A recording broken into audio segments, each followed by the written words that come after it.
वालेकुम जी। डॉक्टर हमज़ा अशरफ। काफ़ी ज़्यादा सारे बच्चों की एक डिमांड आ रही थी कि हमें रमज़ान रूटीन के बारे में बताया जाए। तो मैंने एक दो वीडियोस पहले अपलोड तो की जिसमें आपको स्टूडेंट्स की रमज़ान रूटीन के बारे में बताया गया, लेकिन आज मैंने आप लोगों के साथ अपनी रमज़ान की रूटीन शेयर करनी है, जिसकी बेसिस के अंदर मैंने ना सिर्फ एफएससी में टॉप किया, मेरे एमडी कैट की रूटीन के दौरान भी रमज़ान था और मेरे सारे जो प्रोफेशनल एग्ज़ाम्स थे वो भी मेरे रमज़ान के दौरान आए। तो चाहे आप मैट्रिक, एफएससी, एमडी कैट या एमबीबीएस के स्टूडेंट्स हैं या किसी भी चीज़ के स्टूडेंट्स हैं और आप लोग रमज़ान में अच्छे तरीके से पढ़ना चाहते हैं, तो ये वीडियो आप लोगों के लिए है, exclusive routine of doctor Hamza Ashraf. तो सबसे पहले हम बात ये कर लेते हैं कि रमज़ान के अंदर मसला क्या आता है। अब मेरे जैसा बंदा जो आम डेज के अंदर सुबह अच्छा खासा नाश्ता करके चाय का कप लेके पढ़ने के लिए जाता था और वो अपनी बुक्स को पढ़ता था और हर आधे घंटे घंटे के बाद ब्रेक लेके थोड़ी सी चाय के सिप लगाए, थोड़ा सा जूस पिया, खाना खा के फिर पढ़ने चला जाता था। उसको थोड़ी बहुत भूख भी लगती थी, फिर दोपहर को कैलूला करके शाम को फिर थोड़ी सी चाय पी और फिर पढ़ने लग जाता था।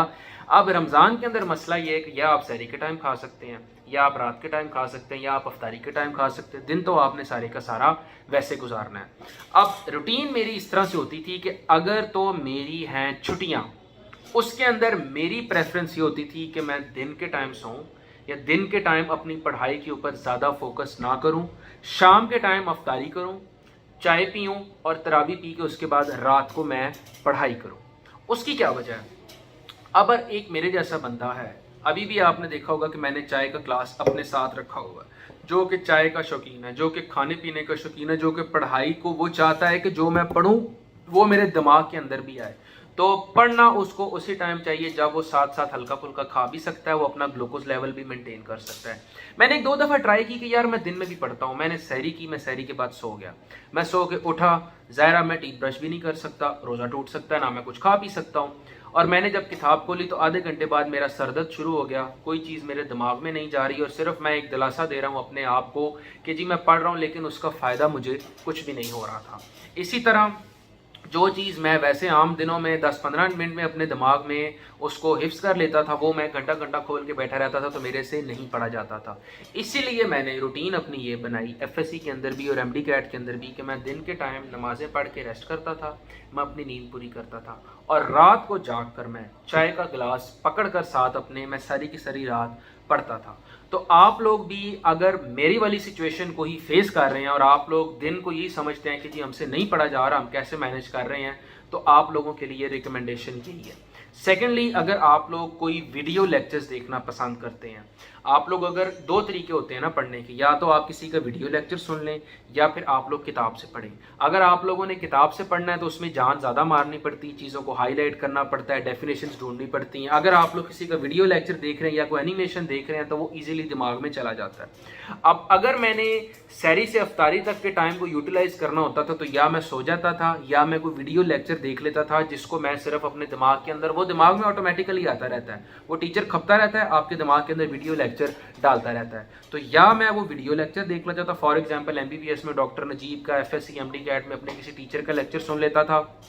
या फिर मैं रेस्ट करता था। और जो किताबों से पढ़ना है, जो नोट से पढ़ना है, जो मैंने अपना दिमाग की ब्रेनस्टॉर्मिंग करनी, जिससे मेरा दिमाग गर्म हो सकता है, जिससे मेरे दिमाग में सर दर्द हो सकती है, जिसपे मुझे जो ना स्ट्रगल करनी पड़ रही है, बायो की मैंने रट्टे लगाने हैं, मैंने अगर एमबीबीएस के अगर एनाटमी वगैरह फिजियो के रट्टे लगाने हैं, या मैंने कोई फॉर एग्जाम्पल फिजिक्स की डेरिवेशन या न्यूमेरिकल्स करने हैं, तो उसके लिए मैंने रात को रखा होता था। फॉर एग्जाम्पल ये वाला जो अभी का टाइम है, टाइम हो रहा है 10:30 का और मैं जिस टाइम वीडियो बना रहा हूँ, तो ये परफेक्ट टाइम है। चाय मेरे पास है, चाय मैं पीऊँगा, नमाज मैंने पढ़ ली है और उसके बाद मैं आराम से जनाब सहरी तक बैठ के पढ़ूंगा और सहरी करके मैं आराम से जाके सो जाऊंगा। और सहरी के सोने के बाद अगर मेरी कोई एकेडमी है तो मैं एकेडमी को टाइम दूंगा, अगर मैंने सोना है तो मैं सोऊंगा, और अगर मैंने कोई वीडियो लेक्चर देखना है तो मैं वो देख लूँगा जो मेरे दिमाग में खुद ब खुद ही आ जाए। स्ट्रगल और स्ट्राइव करने वाला टाइम वो है रात का। अभी तक की मेरी जो मैट्रिक से लेकर अभी तक की रूटीन है, इसके अंदर मैंने तो यही फॉलो किया है। मैंने बड़ी कोशिश की सहरी के बाद किताबें पढ़ने की, लेकिन वो मेरे से उस तरह से हिम्मत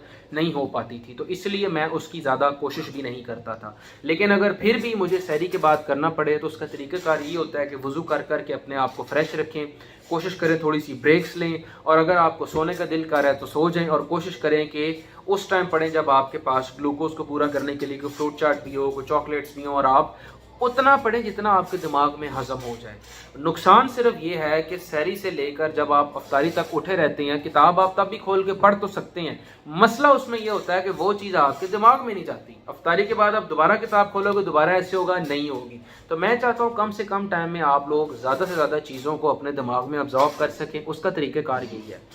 مغرب پڑھی, چائے پی, عشاء پڑھی اور اس کے بعد جناب آرام سے کتاب کھول کے بیٹھ گئے. سحری سے افطاری کے ٹائم کو آپ لوگ یوٹیلائز کریں یا سونے کے لیے, نمازیں پڑھنے کے لیے, قرآن پاک پڑھنے کے لیے, اکیڈمی جانے کے لیے, یا پھر اپنے کالج جانے کے لیے, یونیورسٹی جانے کے لیے, یا پھر آپ لوگ ویڈیو لیکچرز دیکھیں. اور ویڈیو لیکچرز دیکھ کے ان کو بے شک نوٹ ڈاؤن کر لیں سحری سے افطاری کے ٹائم میں, اور افطاری کے ٹائم کے بعد میں رات کے ٹائم ان کو آپ ریوائز کریں تو آپ لوگوں کی پرفیکٹ قسم کی رمضان کی یوٹیلائزیشن ہوگی. میں نے رمضان میں پڑھ کے نہ صرف ڈسٹنکشنز لی ہیں, اپنے ایف ایس سی میں ٹاپ کیا, ایم ڈی کیٹ میں ٹاپ کیا ہے, اور یہی میری ایکسکلوسیو قسم کی گائیڈنس آپ لوگوں کے لیے کہ اگر آپ لوگ بھی ان قسم کے ایشوز کو فیس کر رہے ہیں تو اگر آپ لوگ یہ سب کچھ کریں گے تو آپ کے یہ سارے مسئلے حل ہو جائیں گے. Still if you have any problem you can feel free to ask me in the comments. Thank you so much doctor Hamza Ashraf.